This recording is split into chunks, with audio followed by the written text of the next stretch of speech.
রবিবার রাতের ভারী বৃষ্টিপাতের ফলে কৃত্রিম বন্যায় প্লাবিত শিলচর শহর। সোমবার শিলচর শহরের ব্যস্ততম শিলচর হাইলাকান্দি রোডে ন্যাশনাল হাইওয়ে পয়েন্ট, ইন্দিরা সরণি, চিত্তরঞ্জন এভিনিউ সহ শিলচর সোনাই রোডে বিভিন্ন এলাকা কৃত্রিম বন্যায় প্লাবিত হয়েছে।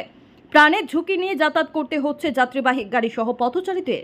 জল নিষ্কাশনের রাস্তা না থাকার কারণে বৃষ্টির জল রাস্তার উপরে উঠে যায়, যার দরুন চলাফেরা করতে অনেক অসুবিধার সম্মুখীন হতে হচ্ছে অসুস্থ রোগী, স্কুল কলেজের ছাত্রছাত্রী সহ স্থানীয়দের।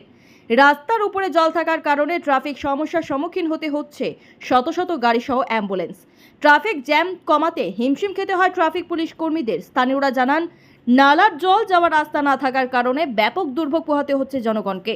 তারা সরকারের কাছে দাবি রাখেন অতি সত্বর যেন জল নিষ্কাশনের ব্যবস্থা করে দেওয়া হয়।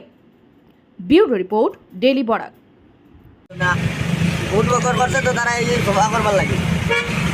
কিরম কষ্ট জলের মধ্যে কষ্ট হয়ে লাভ নাই। এটা 2 দিন পর পর বড় বৃষ্টি দিলেও এরকম হয়।